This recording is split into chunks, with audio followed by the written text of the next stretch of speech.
L'image de Dieu, c'est vous. La Bible dit que pour savoir à quoi ressemble Dieu, il suffit de voir les êtres humains. Mais quand on voit ce qu'ils font, ça mérite quelques explications. Et est-ce que les premiers humains étaient tous végétariens au départ? C'est ce que nous allons voir maintenant.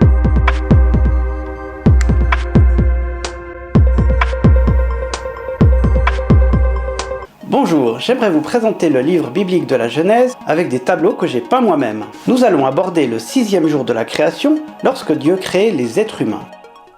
Puis Dieu dit, « Faisons l'homme à notre image, selon notre ressemblance, et qu'il domine sur les poissons de la mer, sur les oiseaux du ciel, sur le bétail, sur toute la terre, et sur tous les reptiles qui rampent sur la terre. » Dieu créa l'homme à son image. Il le créa à l'image de Dieu. Il créa l'homme et la femme. Dieu les bénit, et Dieu leur dit, « Soyez féconds, multipliez, remplissez la terre, et l'assujettissez, et dominez sur les poissons de la mer, sur les oiseaux du ciel, et sur tout animal qui se meut sur la terre. » Et Dieu dit, « Voici, je vous donne toute herbe portant de la semence, et qui est à la surface de toute la terre, et tout arbre ayant en lui du fruit d'arbre, et portant de la semence, ce sera votre nourriture.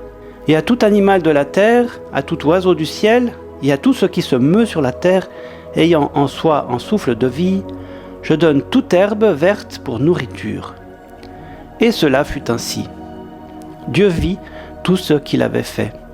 Et voici, cela était bon. Ainsi il y eut en soir, et il y eut en matin. Ce fut le 6e jour. Les êtres humains sont créés le 6e jour. Et cette précision est importante, parce qu'il s'agit du même jour de création que celui de tous les animaux terrestres. Dans le processus de création, quelque chose nous relie étroitement au monde animal. Et grâce à la génétique et au séquençage du génome humain en 2003, cette continuité est maintenant attestée. Mais ce texte affirme que nous ne sommes pas des animaux pour autant. Durant ce 6e jour, Dieu intervient spécialement pour faire de nous ses représentants sur la terre. Pour illustrer cette notion, j'ai peint 2 tableaux et j'aimerais commencer par celui-là. On voit un couple d'amoureux qui se regardent les yeux dans les yeux.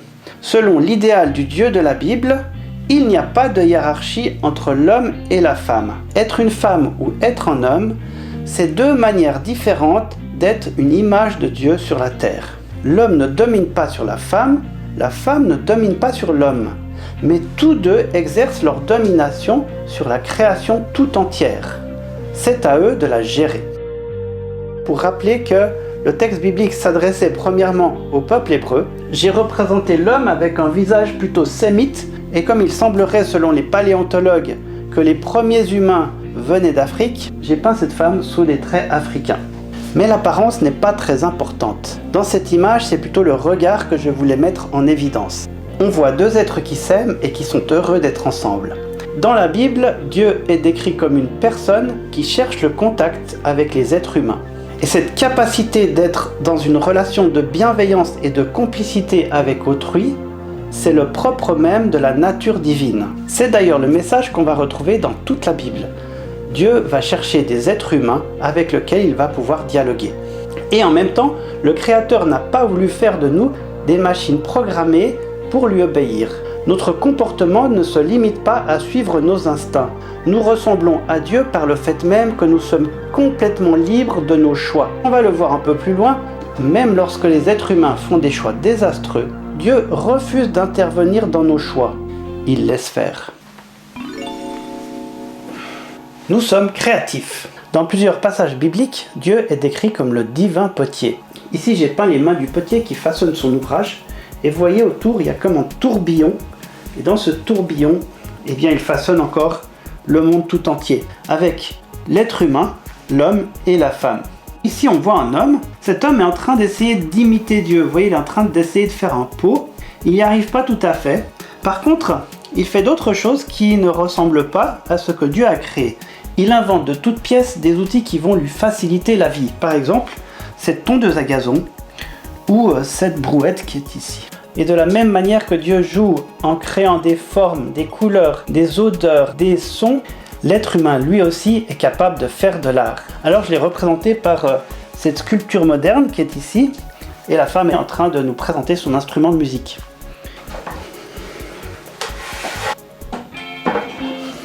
Dieu bénit l'homme et la femme et il leur dit « Soyez féconds et remplissez la terre ». On voit ici que la sexualité est vue comme une excellente chose. Parce que pour remplir la terre, je crois qu'il faut... Je pense qu'il n'y a pas forcément besoin que j'explique ce tableau. Si Dieu a créé chaque animal selon son espèce, sans mutation et sans évolution, comment expliquer le fait qu'il ait fourni une telle dentition aux crocodiles, aux lions, aux guépards, aux requins, aux piranhas, si son intention de départ était de leur faire manger de l'herbe? Dieu dit « Voici, je vous donne toute herbe portant de la semence et qui est à la surface de toute la terre. » Cette précision laisse sous-entendre qu'au départ, nous étions végétariens. Si on lit ce passage comme étant de l'histoire avec un grand H, alors un problème se pose et ce n'est pas une question de croyance ou d'idéologie. Depuis qu'il était possible d'étudier les fossiles des dinosaures et d'analyser le contenu de leurs excréments, on sait que certains étaient herbivores alors que d'autres étaient de redoutables carnivores. Imaginer que les premiers humains étaient végétariens au départ pose beaucoup moins de problèmes puisque vous connaissez peut-être autour de vous des personnes qui s'abstiennent de manger de la viande et elles s'en portent pas plus mal. Alors, comment comprendre ce texte ? Je vous propose de comprendre ce texte comme ayant un sens théologique. L'originalité du texte de la Genèse est d'affirmer qu'il n'y a qu'un seul Dieu. Et ce Dieu est Yahweh, le Dieu des Israélites. Ce Dieu unique a pour caractéristique première d'être parfait. Cela veut dire qu'il crée un monde où le mal n'existe pas. Ce texte nous prépare au récit qui va suivre, où on va voir l'explication de l'introduction du mal dans ce monde parfait. Tous les êtres humains vont être confrontés au mal, ils vont l'accueillir, ils vont le pratiquer et ils vont aussi ensuite en subir les conséquences. Une des conséquences les plus dramatiques, c'est qu'après avoir pratiqué le mal, l'être humain devient inapte à côtoyer un Dieu parfait. Et la pratique religieuse du peuple hébreu pour obtenir la faveur de Dieu consiste à faire un sacrifice. Un animal est sacrifié et offert à Dieu. En faisant cela, l'homme qui offre l'animal en sacrifice se décharge sur lui de tout le mal qu'il a fait. L'animal devient fautif à la place de celui qui en a fait l'offrande. L'animal est puni de mort à sa place. Le prêtre tue l'animal, le vide de son sang et ensuite le met au feu. Ensuite, il est possible d'en manger la chair. L'homme étant déchargé de ses fautes, il peut maintenant se présenter devant Dieu.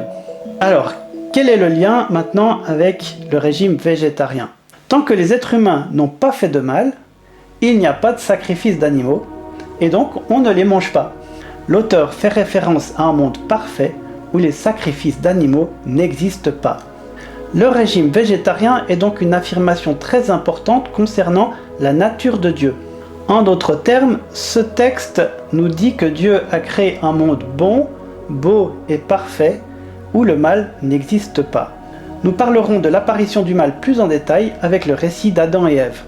Dans la prochaine vidéo, nous terminerons les 7 jours de la création. Est-ce que Dieu a créé le monde en 7 jours de 24 heures ?